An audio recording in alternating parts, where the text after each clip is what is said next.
December of 1879 did not arrive gently in Redstone. It came like a reckoning. Snow fell without mercy, thick and blinding, swallowing rooftops and burying the narrow streets beneath layers of white. The wind howled through every crack and corner, rattling shutters and clawing at doors as though the storm itself sought entry into the lives within.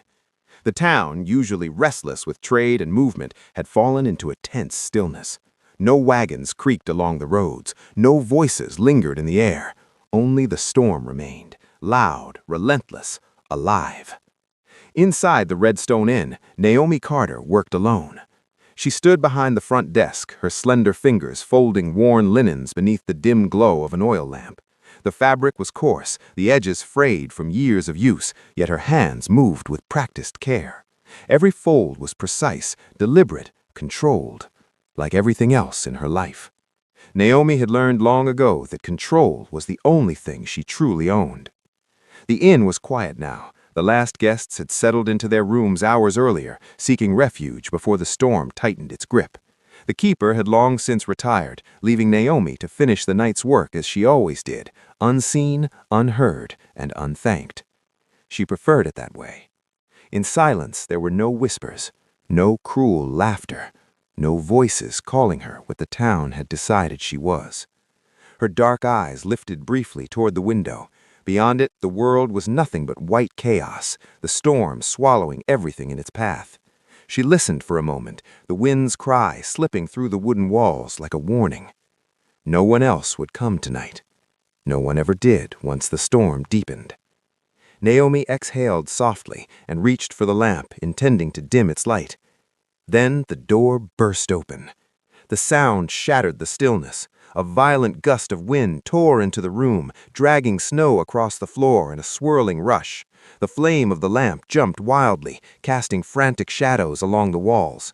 Naomi gasped, clutching her shawl tighter around her shoulders as the cold bit through the fabric like teeth. And then she saw him. A man stood in the doorway, framed by the storm. He was tall, taller than most men she had seen in Redstone, and broad in a way that filled the entrance entirely. His coat was heavy with snow, soaked through, clinging to his frame. Frost edged his shoulders, his hat, even the dark strands of hair that clung damply to his forehead. For a moment, he did not move. He simply stood there, breathing hard, clouds of white escaping his lips with each exhale. Then he stepped inside. The door slammed shut behind him, cutting off the storm, but not its presence. Snow melted in small rivulets onto the wooden floor as he removed his gloves slowly, placing them on the counter with deliberate care.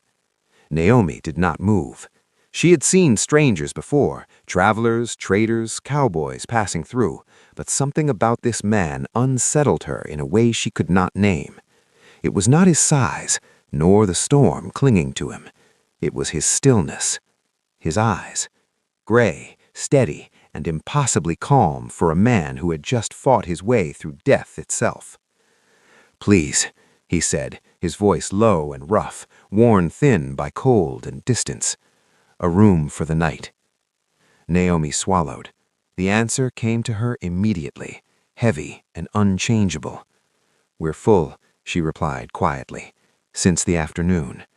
The man closed his eyes for a brief moment, as if gathering himself. Not in anger, not in frustration, only in exhaustion. When he opened them again, his gaze returned to her. Not sharp, not pleading, but unwavering. "If there is no room," he began slowly, his voice steady despite the fatigue in his body, "then may I share yours for the night?" The air shifted. Naomi felt it instantly. Her fingers tightened against her skirt, her breath catching in her throat. The words echoed louder than the storm outside, louder than the pounding of her own heart. Her room, her bed, the one place untouched by the world, the only space that belonged entirely to her. She stepped back slightly, the movement small but instinctive, as if putting distance between herself and the weight of his request. Her voice, when it came, trembled despite her effort to steady it. "I have never shared a bed with anyone." The confession slipped out before she could stop it. It hung between them, fragile and exposed, like something that could not be taken back. For a moment, Naomi braced herself.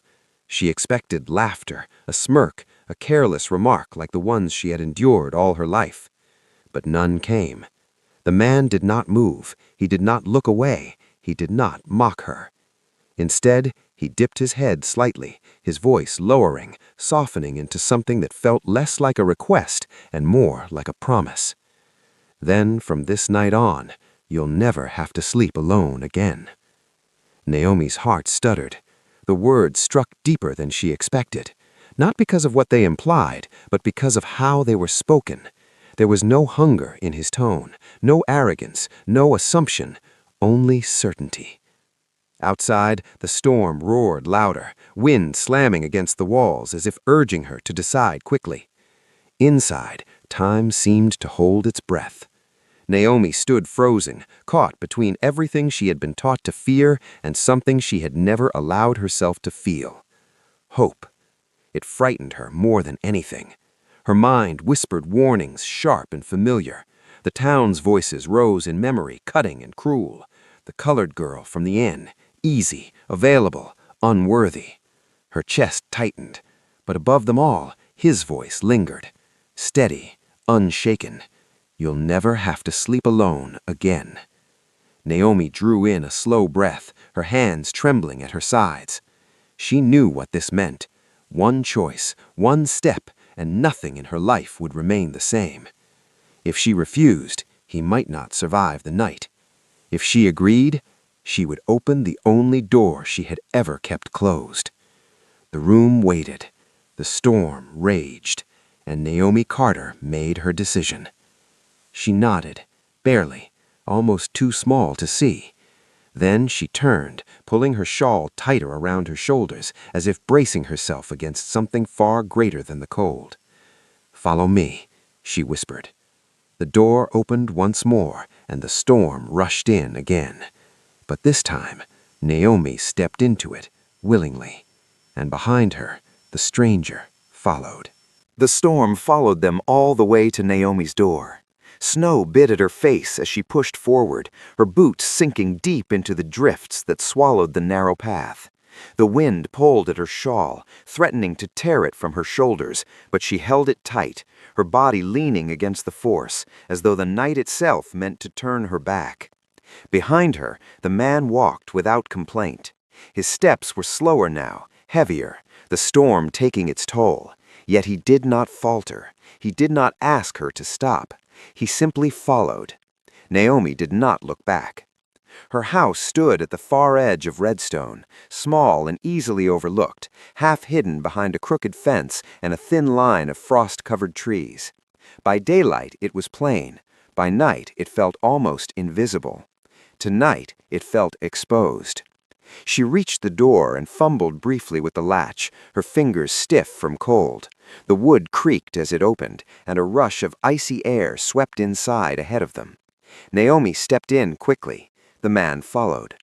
She pushed the door shut with effort, the wind resisting until the latch finally caught, sealing them inside. Silence fell. Not complete silence. The storm still howled beyond the walls, but it was distant now, muted, contained. Inside, the room was dim and cold.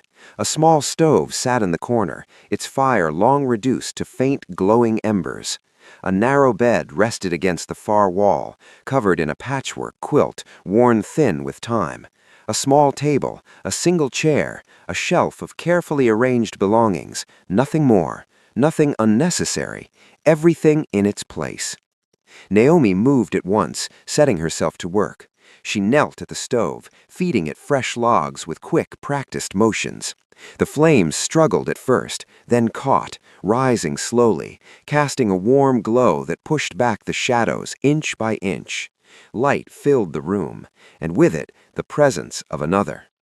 The man removed his coat with visible effort, the heavy fabric peeling away from his shoulders as though it had become part of him.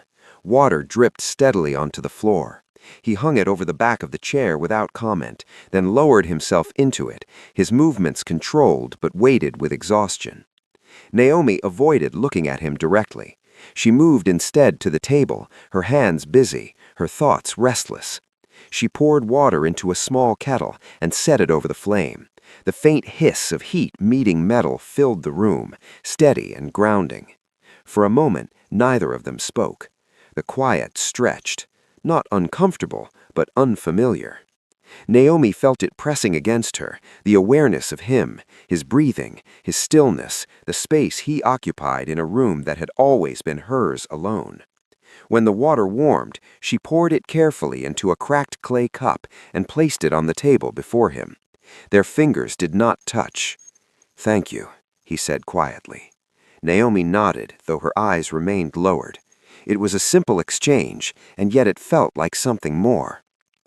He drank slowly, the heat easing the strain in his face, though the weariness did not leave him entirely. When he finished, he set the cup down with care, as though respecting even the smallest thing in her home. Still, he did not speak further. He did not ask questions. He did not press.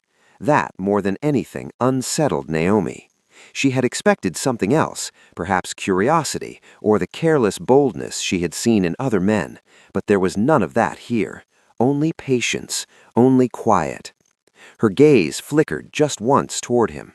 He sat with his hands resting loosely on his knees, his head slightly bowed, his breathing steady, not watching her, not studying her, simply present. Naomi turned away quickly, her chest tightening. It was easier when men looked at her a certain way, easier to know what they wanted. This calm, this restraint, left her uncertain. The fire crackled louder now, the room warming slowly, but another kind of heat had begun to build. Awareness. Time passed. The storm outside did not ease. The night deepened, and eventually there was nothing left to do. Naomi stood still near the table, her hands resting lightly against its edge. Her eyes drifted unwillingly toward the bed. It seemed different now, not changed in shape or size, but in meaning. It had always been hers, the one place untouched. Now it waited, shared. Her breath caught. She felt his gaze then, not heavy, not intrusive, but present. When she turned, he was already rising from the chair. "I will take the edge," he said simply. No hesitation, no assumption. He crossed the room and lay down on the far side of the bed, turning slightly so that his back faced the wall, leaving a clear space between them, a distance, a boundary, an offering of safety. She stood there for a moment longer. Her heart beat hard against her ribs. Every instinct told her to retreat, to refuse, to take back her choice, but she did not. Slowly, carefully, she moved to the other side of the bed and slipped beneath the quilt. The fabric was warm from the fire now, though not enough to chase away the chill entirely. She lay stiffly, her body angled away from him, her face turned toward the wooden wall. The space between them remained, untouched, but it was no longer empty. The storm roared outside, shaking the walls. Inside, the silence settled again. But it was different now, filled. Naomi's eyes remained open. She could feel it, the presence of another body so close, the faint rise and fall of his breathing, steady and even. She had never known this, never allowed it. For years she had fallen asleep to the sound of nothing but herself, her own breath, her own heartbeat. Now there was another rhythm, slow, grounded, unwavering. She listened. At first out of tension, then out of something else, a quieter curiosity. Her grip tightened slightly on the edge of the quilt. She could leave space, she could remain still, and yet she was no longer alone. The realization settled into her chest, soft but undeniable, not forced, not taken, shared. Her lips parted as if to speak, but no words came. What could she say? There were no words for something she had never known how to name. So she said nothing. And slowly, as the storm raged on beyond the walls, Naomi Carter lay awake in the dark, listening not to the wind, but to the steady breathing beside her. And for the first time in her life, the silence did not feel empty. Dawn came slowly to Redstone. It did not break the night so much as seep into it, a pale gray light pressing weakly against the windows, as though unsure it could claim the day. The storm had not passed. The wind still moved in restless sighs, and snow continued to fall, though softer now, like ash drifting over the town. Inside Naomi Carter's small house, the fire had burned low. Only a few glowing embers remained, breathing faint warmth into the chilled room. Naomi woke before the light had fully settled. Her eyes opened quietly, her body still, as if she feared movement might disturb something fragile. For a moment she did not remember. Then she heard it. Breathing. Steady. Close. Her chest tightened. Memory returned all at once. The storm, the stranger, the bed. Naomi did not move immediately. She lay still, her gaze fixed on the wooden wall before her, her thoughts gathering slowly, like the light outside. All her life, mornings had been the same, silent, empty, unchanged, but not this one. Carefully, she turned her head. Coulter Wade lay on the far side of the bed, still asleep. His face, hardened by the storm the night before, had softened in rest. The strain in his features had eased, replaced by a quiet stillness that made him seem almost younger. His dark hair had dried unevenly, a few strands falling across his brow. His coat, now draped over the chair, still carried the marks of the storm, damp, heavy, worn. Naomi's eyes lingered only a moment.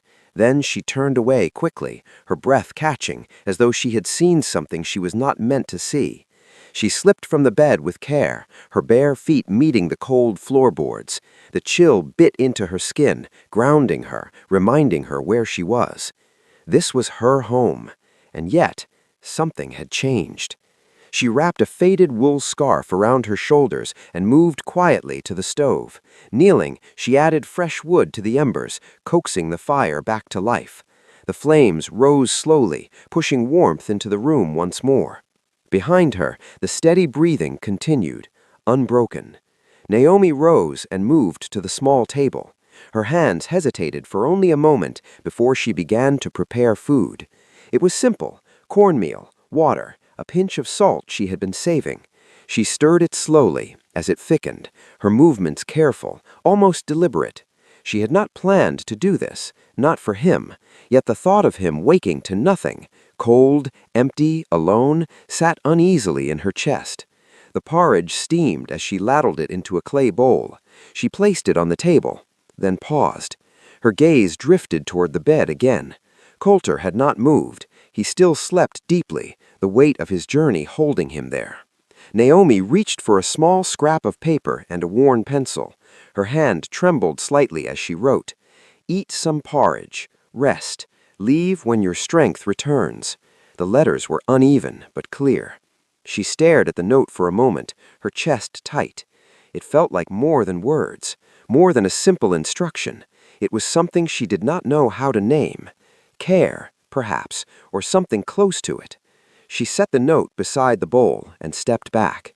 The room felt different again, not because of him, but because of what she had done. Naomi moved quickly after that. She adjusted the curtain to keep out the draft, checked the fire once more, then wrapped her scarf tighter around herself. At the door, she hesitated, just once, her hand resting lightly against the wood.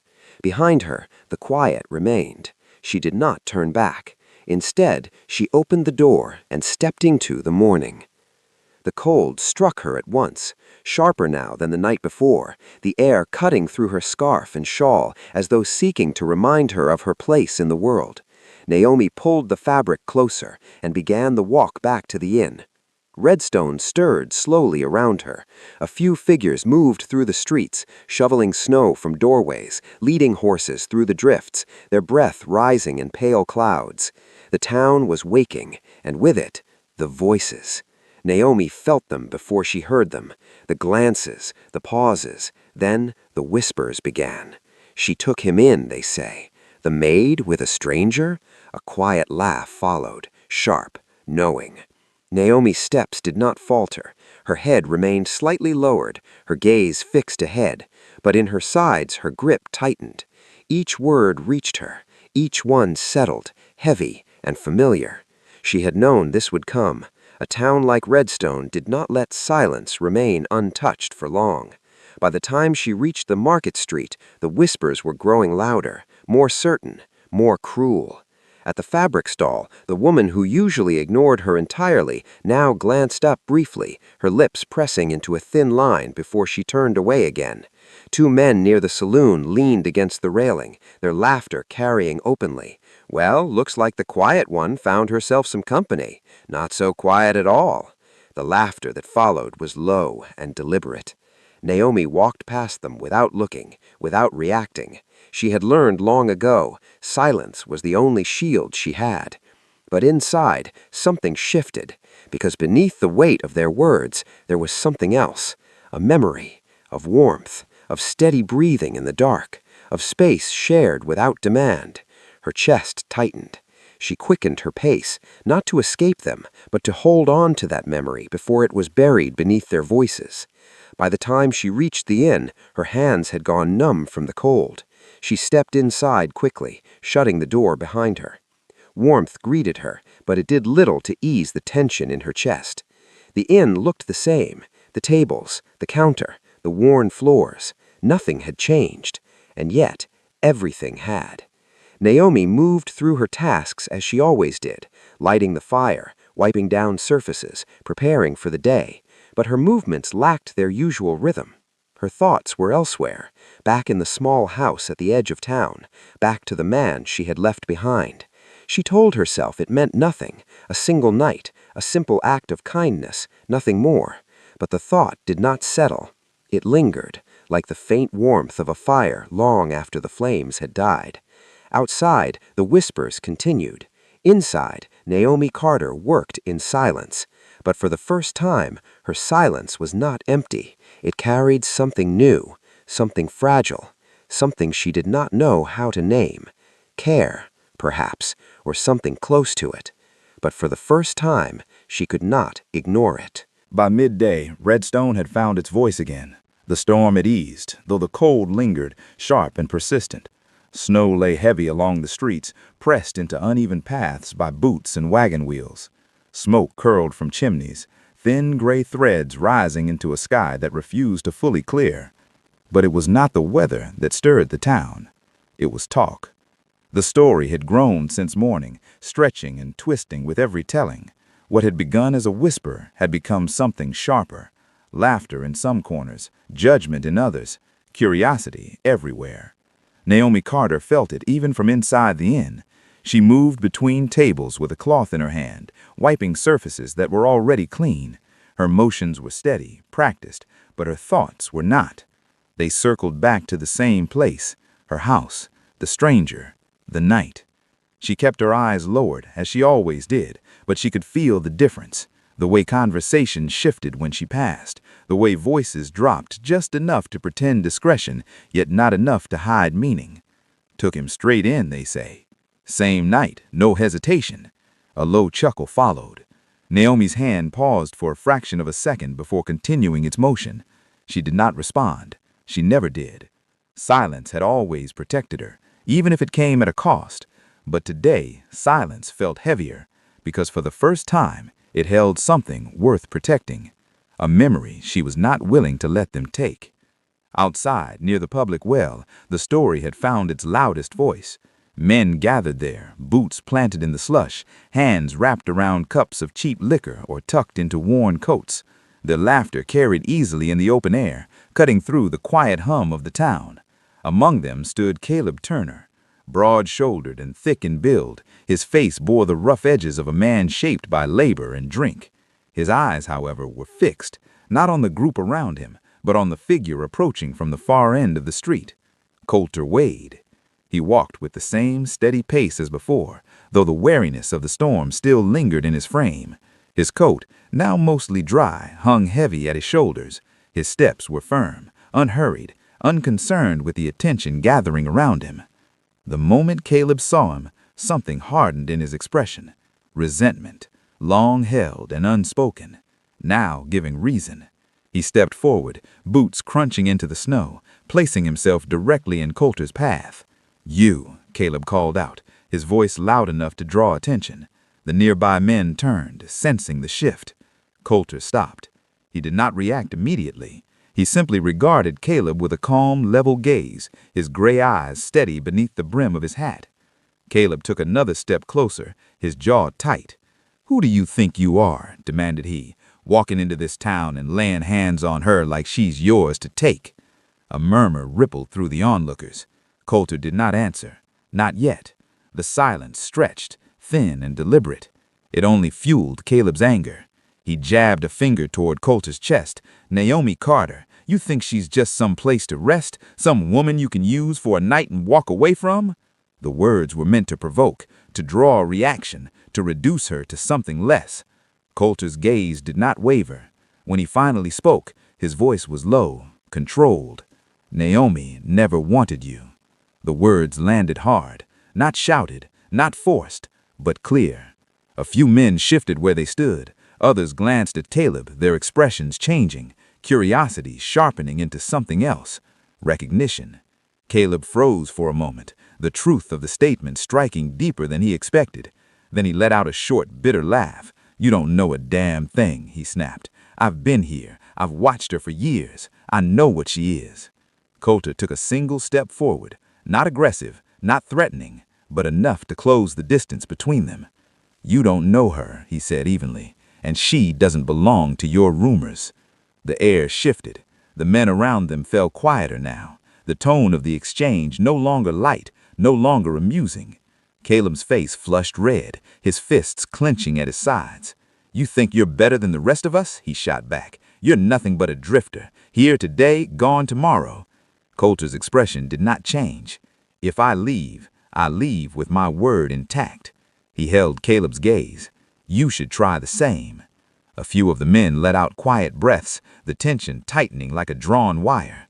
This was no longer about a stranger into town. This was about something deeper. Pride, truth, and the difference between them. Caleb's anger flared again, but something held him back this time.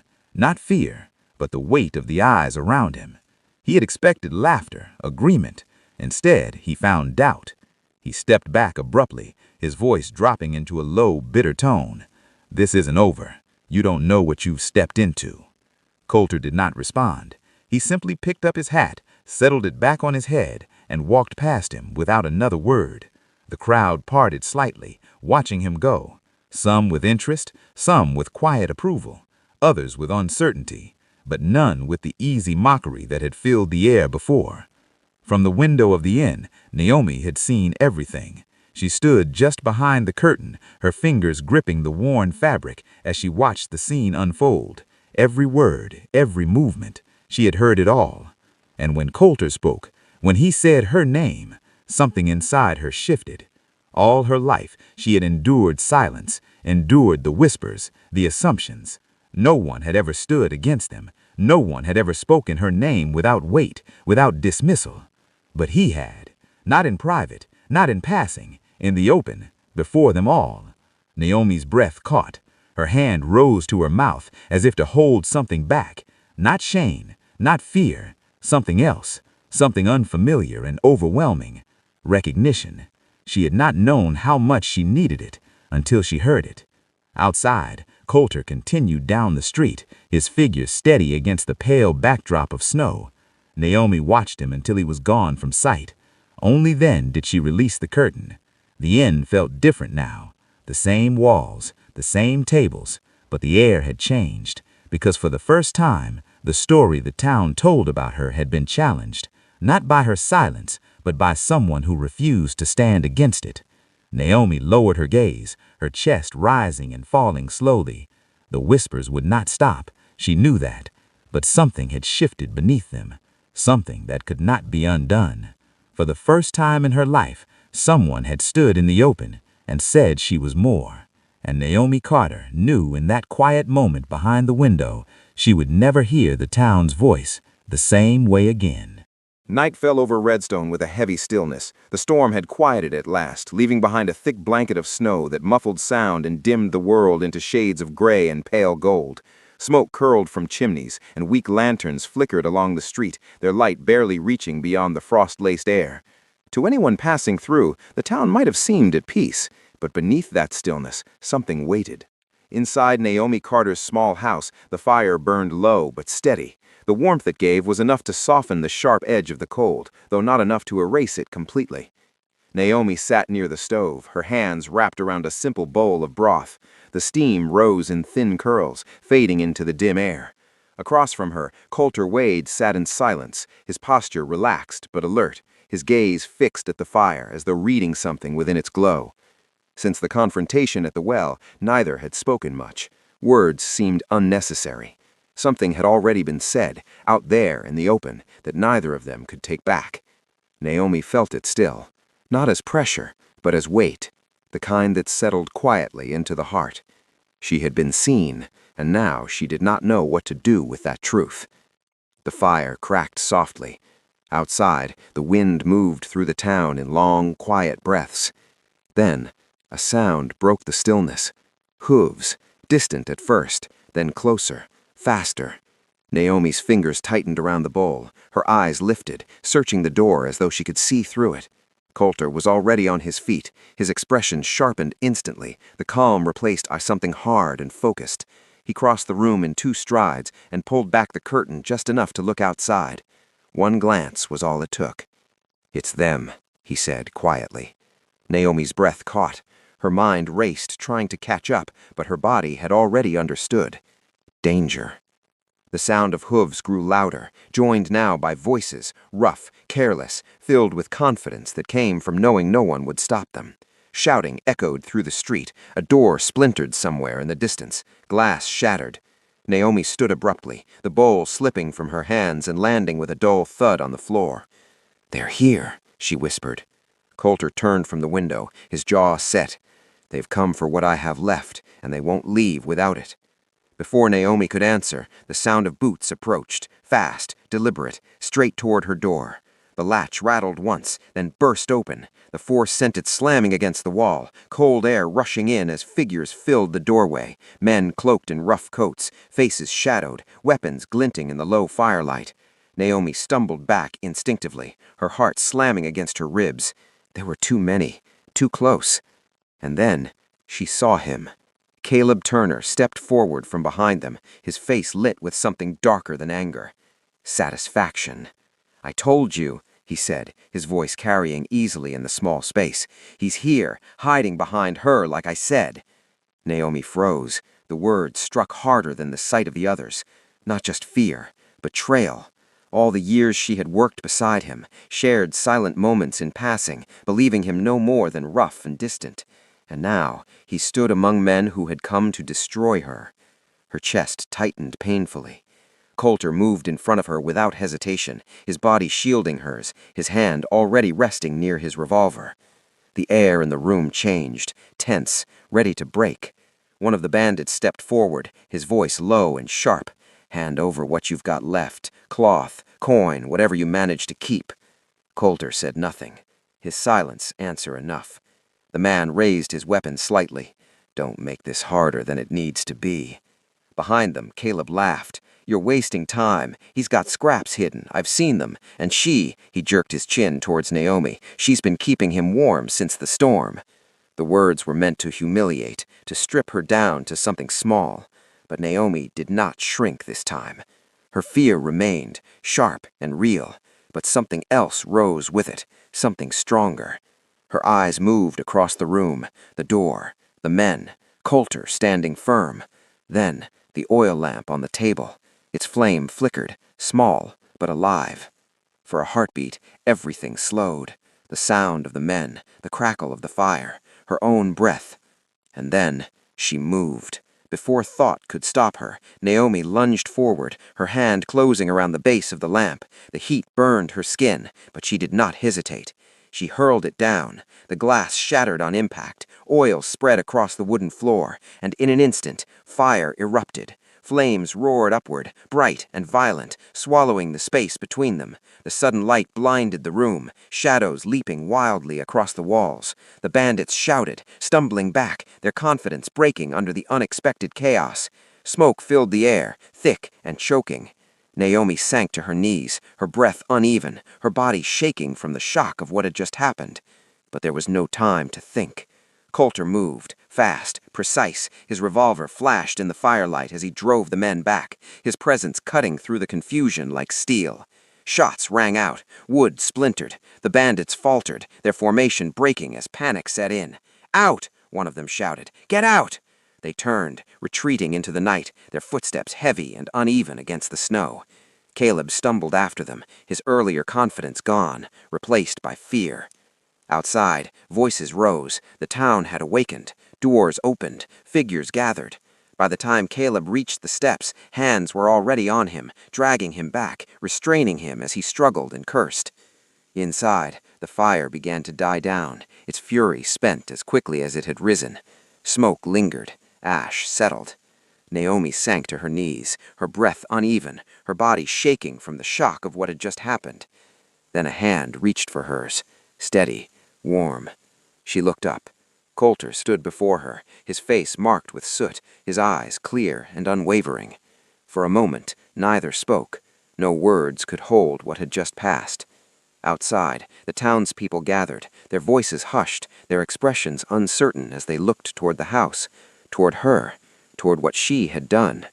Naomi lowered her gaze briefly, then lifted it again. This time, she did not look away, not from them, not from the moment, because something had changed, not just in the town, but in her. The girl who had once stood in silence, had acted, had fought, had been seen. Coulter's hand tightened slightly around hers, not pulling, not leading, just there, beside her. And as the last of the flames faded into smoke, Naomi Carter understood with quiet certainty she would never return to the shadows again.